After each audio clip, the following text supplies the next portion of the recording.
I'm not one to get scared easily. I've worked night shifts for years, always in sketchy places, motel front desks, late-night convenience stores, even the occasional diner. But that night, I'll never forget it. I don't know why I ended up there. Maybe it was the desperation after a rough day. Maybe it was the eerie, foggy night that made the road seem endless. But there I was, driving down a stretch of highway with nothing but the hum of my tires and the dim glow of my headlights cutting through the mist. That's when I saw it. An old diner, glowing faintly through the fog. The neon sign flickered, casting shadows that seemed to stretch unnaturally long. The place looked like it hadn't been touched in decades. I should have kept driving, but I was starving and honestly I was exhausted. So I pulled in. The diner's name was Maggie's Rest, but it didn't feel like a place for rest. Not at all. As I walked in, the bell above the door gave a quiet, mournful chime. The air was thick with the smell of grease and old coffee, and the low murmur of a jukebox playing an old country tune was the only sound. It was almost 2 a.m., but the place was almost full. Mostly older people, gray-haired men and women, hunched over their plates. A few seemed to be nodding off, their half-eaten meals sitting untouched. I walked up to the counter, trying to shake the strange feeling in my gut. The waitress, a woman in her late 40s, maybe early 50s, barely looked up from the menu in front of her. She had that look, exhausted, like she had seen too much. "Can I help you?" Her voice was flat, like she didn't care either way. "Yeah, just a coffee and whatever you recommend for breakfast," I said, trying to sound casual. She didn't say anything, just grabbed a mug, poured me coffee, and placed it in front of me. No smile, no welcome. I should have taken it as a warning sign, but I didn't. I took a sip, and that's when I noticed something. A man sitting at the far end of the diner, dressed in a faded leather jacket, his face hidden in the shadows, was staring directly at me. No, not just staring. Watching. He was watching me like he knew something I didn't. I tried to ignore it, but it was hard. The longer I sat there, the more uncomfortable I felt. It wasn't just the man. There was something wrong with the diner itself. The hum of the jukebox, the quiet whispers of conversation, the way the air felt thick and damp, almost suffocating. Then the waitress came back. "Food's up," she muttered. I didn't even realize I'd ordered anything. But there it was, scrambled eggs, greasy bacon, toast. The usual. But it didn't smell like the diner's usual food. It had this unnatural, metallic scent to it. I picked up my fork, but before I could take a bite, the man in the leather jacket stood up. His movements were slow, almost deliberate. He walked across the diner, and as he passed me, he paused just long enough to lean in close. "Don't eat it," he whispered, his breath cold against my ear. "Leave now, before it's too late." I froze. My mind raced. Was this guy just messing with me? Maybe he was drunk. But the look in his eyes, it was something else. It was like he knew what was coming. I wanted to leave, really, I did. But when I looked up at the door, I saw something that made my stomach drop. The fog outside had thickened, and the diner's exit had vanished.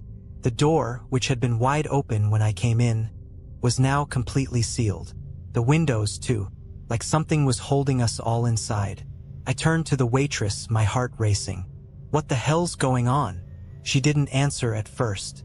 Instead, she reached under the counter and pulled out a small, rusted key. Then, she looked me dead in the eye, her face pale. "You should have listened to him," she said, almost whispering. "Now you're stuck, just like the rest of us." I could hear the man's voice again. "You think you're the first one to stop here? You think this is just some diner on a back road?" He took a step closer, his voice getting lower, more menacing. "Maggie's Rest is a stop for people who don't get to leave. You're trapped, just like the others." My pulse raced as I stood up, backing away from the counter. What the hell was happening? I felt my heart pounding in my chest, but the door wouldn't budge. No one else in the diner seemed to be reacting. They just stared, blank-faced, eating their food like nothing was wrong. I turned to the man, my throat tight with fear. "What do you mean? What do you want from me?" He smiled. "You really think you're going to leave?" He pointed at the clock on the wall. The hands had stopped moving. Time itself seemed to be frozen here. You're not going anywhere. None of us are. And then it hit me hard. The man, the waitress, all of them, they were all the same. Trapped, stuck in time in this godforsaken diner. Just waiting for the next person to stumble in so they could add them to the collection. The man's voice echoed in my mind. You'll stay with us. Forever. I could feel the weight of the air pressing down on me, the terror creeping into my bones. There was no way out. Not this time. To this day, I can't explain what happened. I never saw anyone else leave the diner, and I certainly don't remember how I did. But the memory of those cold eyes, of the waitress's hollow stare, haunts me. If you ever find yourself on a foggy road late at night, and you see a diner just like Maggie's Rest, don't stop. Because some places, some diners don't let people leave. I've been trying to forget about that night, trying to move on. But I can't. I can't shake the feeling of those cold eyes on me. The eerie silence that hung over the diner like a fog you couldn't see but you could feel. When I finally stumbled out, dazed and sweating, I was sure I had imagined it all. Maybe I was just too tired, too hungry, too stressed out from work to think straight. Maybe the fog had messed with my head. But that thought didn't last long. Not when I saw the clock. It was just a few hours after I left Maggie's Rest. I had driven a few miles down the road, but something kept tugging at me, something unsettling gnawing at my insides. I pulled over to the side of the highway, looking out at the pitch-black night, my hands gripping the steering wheel. I glanced at the clock on my dashboard, expecting it to be around 3 a.m., but that's not what I saw. It read 2:17 a.m. I blinked, thinking I must have misread it. But no, it hadn't changed. And the strangest part? When I checked my phone, it too read 2:17 a.m. I shook my head, trying to clear the haze in my mind. Had I been gone longer than I thought? But I remembered clearly getting in my car at Maggie's Rest, leaving the diner. There was no way I had been driving for more than 15 minutes, yet here I was, stuck in some sort of time loop. I started my car and drove again, faster this time, trying to get out of this damn fog. The whole thing felt unreal. I kept my eyes on the road, the trees blurring past. But when I looked at the clock again, it hadn't changed. Still 2:17 a.m. The panic hit me like a slap in the face. My heart started to race again. I pulled over, grabbed my phone, and checked the time again. Still the same. That's when I saw something, or rather someone. In the reflection of my rearview mirror, a figure was standing behind my car. At first, I thought it was just another person stuck in the mist, someone walking along the side of the road. But then it hit me, the diner had been miles behind me. This figure shouldn't have been here. It wasn't moving, just standing there, staring. The hair on my neck stood up. I could feel my breath catch in my throat. My hands were shaking. The figure, dressed in tattered clothes, was tall, way too tall, and the face? Blank. No features. Just a smooth, featureless mask. It was like looking at a mannequin someone had left in the middle of nowhere. I slammed my foot on the gas, speeding off down the highway, not caring about anything except getting away.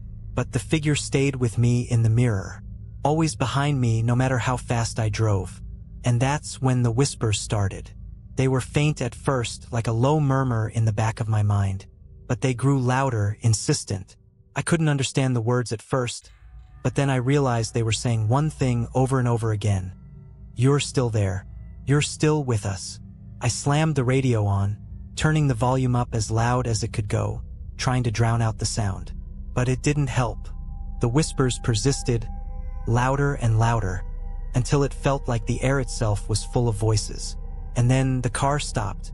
Just stopped. The engine cut out, the headlights flickered, and I was plunged into darkness. The road was gone, replaced by an endless void of fog. I looked around, terrified. The figure in my rearview mirror was still there, now standing directly behind me, closer than it had been before. But when I turned to look out the windshield, the highway had disappeared. There was no road, no sign of civilization. Only thick, choking mist. I turned the key in the ignition. Nothing. The whispers now felt like they were coming from inside the car, from the very air I was breathing. The cold chill washed over me again, more intense than before, as if the temperature had dropped 30 degrees in an instant. I tried the ignition again. This time, the engine roared to life, and the headlights blinked on. But when I looked out the window, there it was. Maggie's Rest. Couldn't believe it. The same diner, the same glowing neon sign, flickering in the mist. But it wasn't just the diner that made my blood run cold. It was the faces inside. They were all staring at me. The same people from before, sitting in their booths, motionless, their eyes locked on mine. No one blinked. No one moved. I didn't know what to do. I had no choice. I had to get out. I had to get away from those eyes, those people. I grabbed the door handle, but it wouldn't open. Panic surged again. I pulled harder, my heart slamming in my chest, but the door was locked. I looked back at the diner. The man in the leather jacket was standing at the window now, watching me with that same knowing smile. The same smile he had given me inside. Suddenly, the bell rang. The door opened just a crack, but no one came out. No one stepped forward. A voice, low and drawn, echoed from the other side of the door. "You'll stay with us now. Forever." I didn't think. Couldn't. I pulled the door open and bolted out of the car, running as fast as my legs could carry me. The fog was thick, suffocating, and the whispers followed me, like they were chasing me down. I ran straight into the trees, feeling branches scrape at my skin, until I stumbled out onto the road again. My heart was pounding in my chest. I don't know how I made it, but when I looked back, the diner was gone. Just gone. Like it had never been there at all. I looked at my phone one last time, praying to see something, anything, that would tell me I was sane. But the time read 2:17 a.m. I'm still here, and I don't think I'm leaving. It's been over a week since that night, and I'm still not sure what happened. I've been to the police, I've tried talking to people who might understand, but no one believes me. I tried calling my friends to explain, but I can't bring myself to tell them. Sounds crazy, even to me now. It's like I'm stuck in this never-ending loop, trapped between reality and something darker, something beyond my comprehension. It started the moment I stepped into that diner. I know that now. That was the point of no return. You might think I'm exaggerating, but I swear to God, something is wrong with that place. There's no way to explain it logically, and I've spent days trying to piece it together. I keep thinking it's just a bad dream, but the things I've seen, no one could make them up. After I left the trees and found my way back to the road, I thought I was free. But the thing is, no matter how far I drove, no matter how many turns I made, I always ended up back at the diner. It was like the road itself was pulling me back. Like the whole highway had become some kind of trap, bending in on itself. It was impossible to escape, and I didn't even have to look for it. The diner always found me. The second time I saw it, I knew it wasn't a coincidence. I was barely able to keep my eyes open when I pulled over to the side of the road. The fatigue was overwhelming. My whole body was shaking, and I could feel myself slipping into a kind of daze. The fog was back, thicker than ever. My head was pounding. I needed rest. That's when I saw the sign. Maggie's Rest. It was like the fog had swallowed up all the light, except for that damn diner, glowing bright as day in the distance. It was impossible to ignore. I pulled in without even thinking, feeling like I was being controlled by some unseen force. I parked my car and stepped out into the damp, chill air. The same feeling washed over me as I walked through the door. The bell above the entrance rang, a soft, melancholic chime that sent a shiver down my spine. The same group of people was inside. No one looked at me. They were still sitting at their tables, their faces blank, staring straight ahead. There was the man in the leather jacket, the waitress, even the old couple who had been at the counter when I first walked in.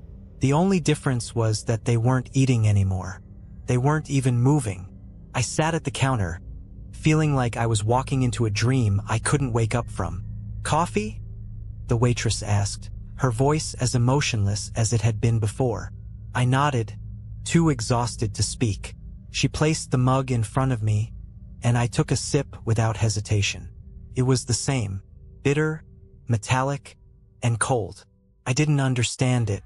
How was it even possible? How could I be here again? I tried to focus, to make sense of what was happening, but I couldn't. The more I looked around, the more the walls of the diner seemed to close in on me. The same low murmur of conversation filled the air, and the jukebox played that same country tune, repeating over and over again. The same song. I couldn't get away from it. I didn't even notice at first, but there was someone standing at the far end of the diner, watching me.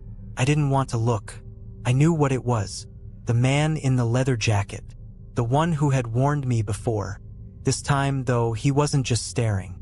He was smiling, his mouth stretched wide, and for the first time, I saw the horror that lay behind his face.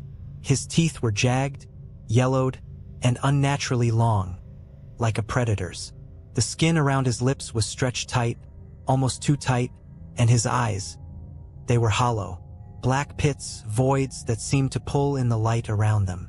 And then he spoke. "You're not leaving, kid?" he said, his voice low and gravelly. "None of us leave. We're all stuck here just waiting for more souls to wander in." I stood up, my heart racing in my chest. The whispers, that low hum, started again, echoing around the diner, growing louder. "You're just like the rest of us now," the man continued, his voice cold and mocking. "Once you've been here, you belong. It's the price you pay. Don't think you can leave. You'll never make it out of this place. You're ours now." I stumbled backward, almost falling over the stool. I had to get out. I had to get away. My legs were shaking, but I ran toward the door, throwing it open with all the strength I could muster. But the same thing happened. The road outside was gone. The fog was too thick. I couldn't see past a few feet in front of me. The world outside had become a blur, and I was trapped. I turned back around, panic rising in my chest. The man was standing now, grinning, moving toward me with slow, deliberate steps. "You can't leave." The door slammed shut behind me, locking itself in place. The other diners hadn't moved, but I could feel their eyes on me, their hollow stares following my every movement. I was surrounded, and I knew deep down they weren't just waiting for me to leave. They were waiting for me to break. The waitress appeared in front of me. I could see her eyes now, dead, lifeless. She was no longer human. "I told you," she whispered, her voice soft but chilling. "You're one of us now. I don't know what they want, what they're waiting for. But one thing is clear. I'm never leaving Maggie's Rest. None of us ever do. You want to know the worst part? I'm not even sure anymore if I'm the same person who walked in that night. And I know if you ever find yourself on that road, that highway that leads you to Maggie's Rest, you won't be either. Just don't go. Because if you do, you might never get out." I tried to leave again. You're probably thinking, why didn't you just get in your car and drive off? That's what I thought too. But that's the thing about Maggie's Rest. It doesn't let you leave. You can't just turn around, drive out, and go home like nothing happened. It doesn't work that way. You'd think the fog would lift, the diner would fade from view, and everything would go back to normal. But no, every time I tried to escape, I ended up right back there. The third time I drove away, I kept my eyes on the road, hoping the diner was just some twisted hallucination. But it wasn't. It was real. It's always real. I don't even know how I ended up back on the same road again. It's like the landscape itself shifts when you're near Maggie's Rest, pulling you back like a magnet. And the worst part is, it wasn't just the diner this time. No, this time I saw the others. The people who are stuck here too. I was halfway down the road, my hands trembling on the wheel, when I saw them in my rearview mirror. At first, I thought it was just the fog playing tricks on me. But then, I saw the figures standing there in the mist. There were at least 5 of them, shadows that moved like people but weren't quite right. Their limbs were too long, too twisted. Their bodies hunched at unnatural angles, like they were contorted, trying to break free of their own skin.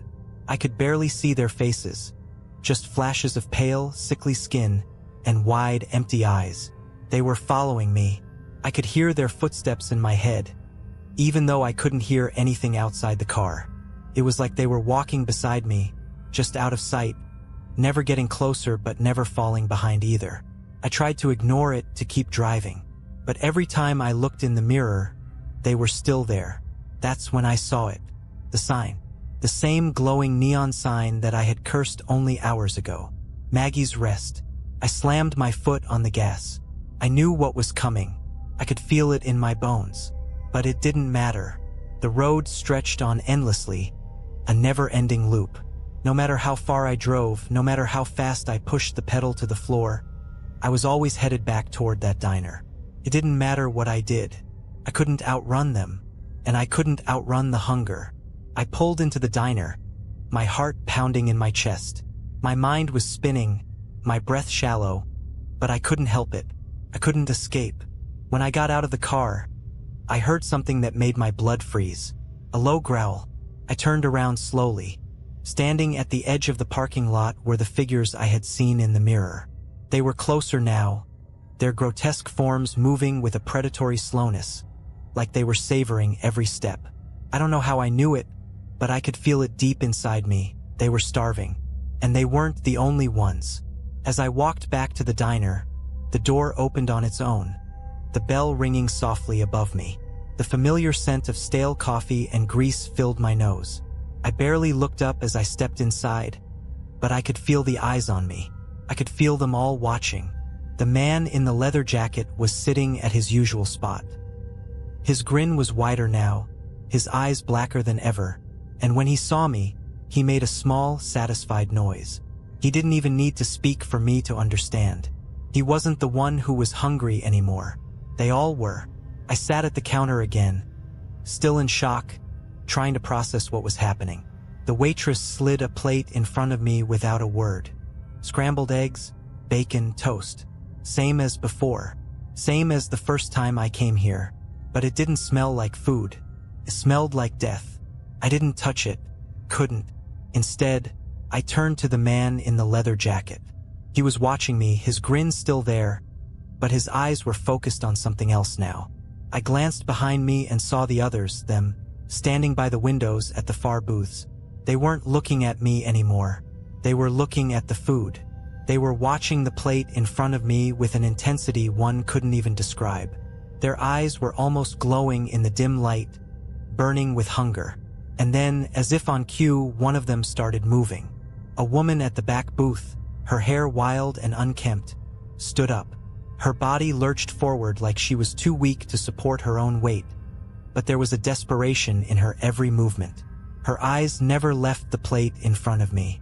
She was starving, and I was the one with the food. I couldn't take it anymore. I pushed the plate away from me, my heart pounding in my chest, but it wasn't enough. The moment I moved it, they all came forward, at the same time, like they had been waiting for this moment. The man in the leather jacket gave a low laugh, his voice scraping at my mind. "You don't get it, do you? You're not just stuck here, kid. You're the new meal." Before I could react, the woman lunged at me. I scrambled back, knocking over my chair, but it was no use. I could see the others, more of them, moving toward me, their hands reaching out with bony fingers. The worst part was the smell, the rotting, fetid stench of decay that came off them in waves. They were hungry, but not for food. They were hungry for me. I don't know how I managed to break free. I ran out of the diner, my legs shaking, the screams of the others ringing in my ears. But when I stepped outside, I saw them again. The figures from the road, the twisted, starving ones. They were closer now, surrounding the diner. I could hear them whispering in a language I didn't understand, but I knew one thing for sure. They weren't going to stop. Not until they got what they wanted.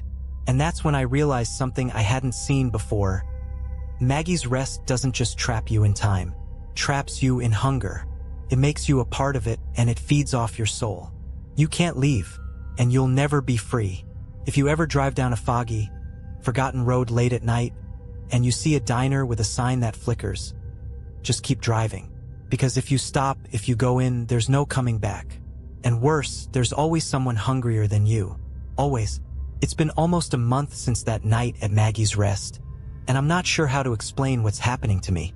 I can feel it in my bones, deep inside my chest, a gnawing hunger that's not quite physical but feels just as raw. I've tried to ignore it, to pretend like it's just another symptom of stress, but it's not. It's the diner. I think it's changing me. Every time I close my eyes, I see their faces, the others, the ones who are stuck here with me. The man in the leather jacket, the hollow-eyed waitress, the twisted, starving figures that move with that terrible, unnatural hunger. When I finally managed to escape that night, barely, I thought I was free. I even made it back home. But it was a mistake. It wasn't a relief. Not really. I haven't been able to sleep properly since. Every time I close my eyes, I'm there again, standing in the fog outside Maggie's Rest, hearing the sound of their breath, feeling their hunger. It never leaves me, and it's getting worse. 2 nights ago, I thought I'd snapped. I woke up in a cold sweat, feeling like I was choking on something. My throat was dry, my skin crawling. I grabbed a glass of water, but it didn't help. The hunger, no, the need was still there, clawing at me. I stood by the window, staring out at the street, trying to calm myself down. I swear I saw something. A figure standing by the edge of my yard, hidden by the trees. I rubbed my eyes, thinking I was seeing things.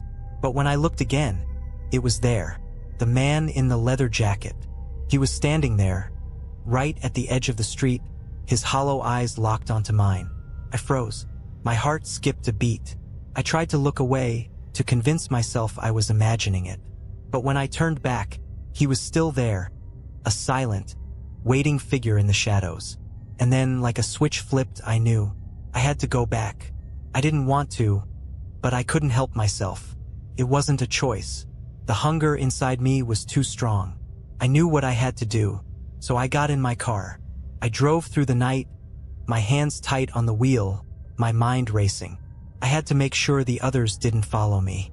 I had to make sure they didn't get me. But no matter how far I drove, no matter how many turns I made, I ended up back at the same place. Maggie's Rest. The fog had thickened since the last time I was there, swallowing up the road in an impenetrable mist. The diner stood at the edge of the fog, glowing in the darkness like a beacon of something horrible. I didn't want to go inside. I told myself I shouldn't.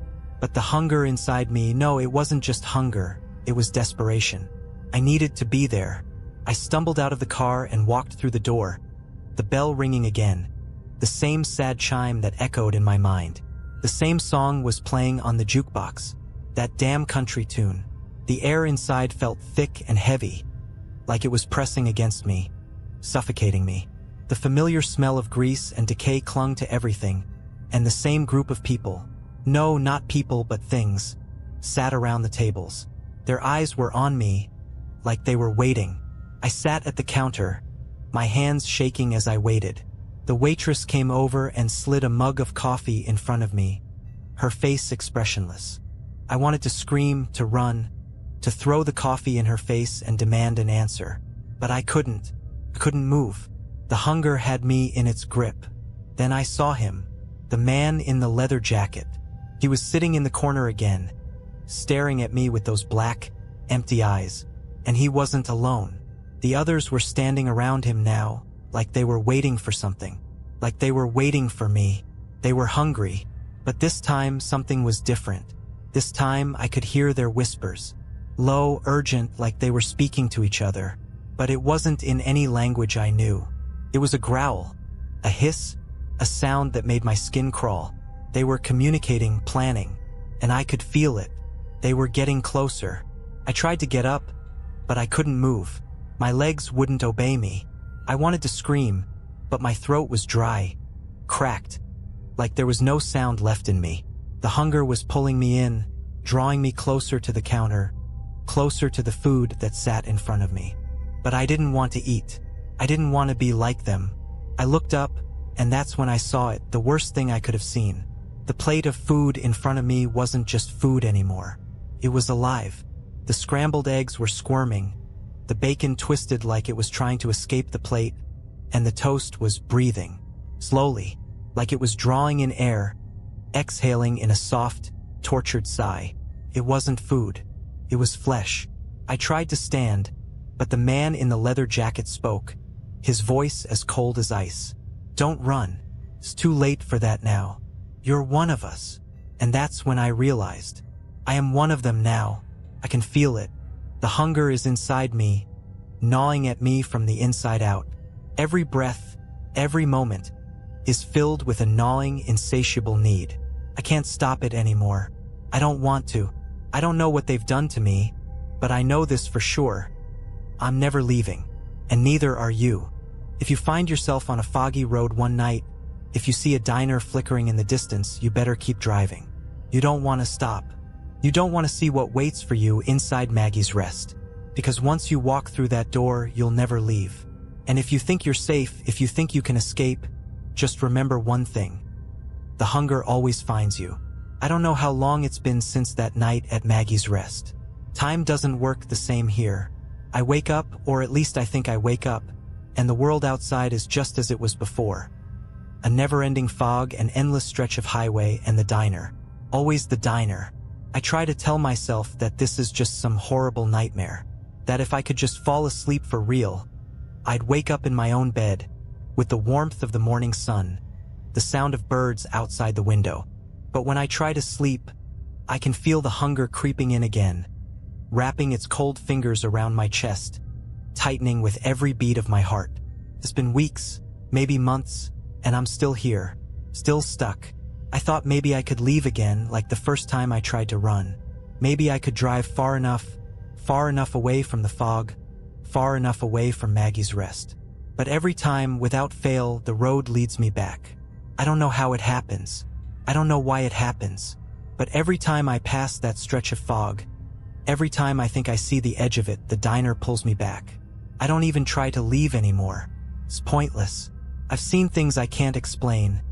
Things that have begun to break me in ways I never thought possible. The people, no, they're not people anymore. They're all just waiting. Waiting for someone to stumble in. For the next soul to wander into their grasp. To be absorbed into the nightmare that's Maggie's Rest. They never talk to me anymore. They don't need to. I'm one of them now. I'm just as trapped as they are. Every night, I sit at the counter, the same plate of food in front of me.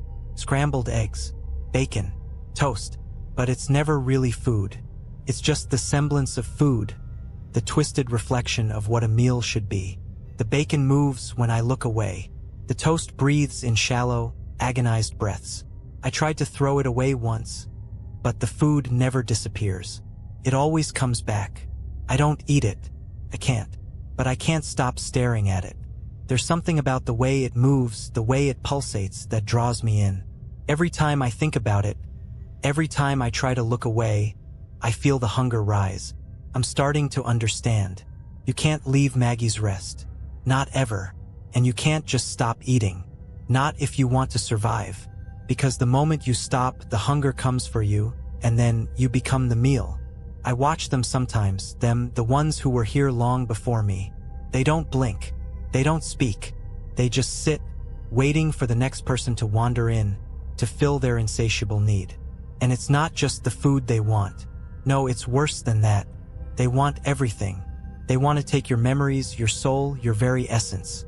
And you'll never even know it's happening until it's too late. I remember the first time I saw her, the woman who came in after me. She was stumbling, disoriented, like she'd just woken up from a nightmare. Her eyes were wide, her face pale, her clothes rumpled. I knew she had no idea what she was walking into. I knew because I was her. I watched her sit at the counter, just like I did, looking confused and scared. The waitress slid a cup of coffee in front of her, just like she did for me. But this time I saw it clearly. The woman didn't know what was happening. She didn't know she was already dead. I tried to warn her. I tried to scream, but no sound came out. The others started to move toward her. They didn't rush, though. It wasn't like before when I ran for my life. No, they were calm, patient. The hunger was always there, gnawing at them from the inside, but they didn't need to chase her. She'd come to them just like I did. I watched, helpless, as they surrounded her. Their hands, twisted, bony, cold, reached out and touched her. The man in the leather jacket stepped forward, his smile spreading across his face. I heard him say it. "You're home now." The woman looked at him, confused. terrified. "Home? What do you mean?" she asked, her voice shaking. But he didn't answer. He just stood there, smiling, as the others closed in on her. I wanted to look away, but I couldn't. I felt myself drawn into the moment, into the same horror I had gone through. This is what happens to everyone. One by one, they started to feed on her. I couldn't see it exactly, but I could feel it. I could feel the way she began to fade, her essence slipping away into their empty, hollow bodies. And when it was over, when they were done, the woman was gone. She didn't scream. She didn't beg. She just disappeared into the air like smoke, her soul devoured by the diner, by the hunger. And they were hungry again. I wanted to scream, but I couldn't. It was happening to me too. I don't know how long I've been here now, trapped in this nightmare. I don't know if time even matters anymore, but I've seen enough to understand the truth. Once you walk into Maggie's Rest, there's no escape. You're not just trapped in a time loop or stuck in some endless fog. You're feeding the hunger, and the hunger never stops. It just waits. It waits for you to give in, for you to become like them. And when you do, when you finally let yourself take that bite, that one bite that breaks you, you'll understand. You'll understand why the diner never lets anyone leave. You'll understand why there's always another soul waiting to walk in. Because this is what it does. It feasts. I don't know if anyone else will ever get the chance to leave. I don't know if it's possible to break free. But if you ever find yourself on a foggy, forgotten road, and you see a diner with a sign that flickers in the mist, don't stop. Because once you walk in, there's no coming back. You'll become a part of the feast, and the hunger will never, ever be satisfied. I thought I could fight it. I really did. I thought that if I kept my distance, kept my mind sharp, I could resist the pull of Maggie's Rest. But that's the thing about hunger, it doesn't care. It doesn't wait for you to get strong enough. It doesn't wait for you to figure out a plan. It just waits until you're weak enough to give in. I've been here too long now, longer than I care to admit. The fog is thicker than ever, the air heavier, like it's pressing down on my chest, suffocating me. The diner never changes, the same flickering sign, the same half-eaten meals, the same endless loop of faces that look at me with hollow eyes, waiting. They're always waiting, but now I understand them. I understand what they're feeling because it's what I feel now too. Hunger, desperation. The truth I had been avoiding for so long finally hit me. I'm not just stuck here. I am the next meal. It's too late for me to leave. Every time I tried, the road never ends. It loops back around, like the world itself is playing a cruel joke, making me face the same nightmare over and over again.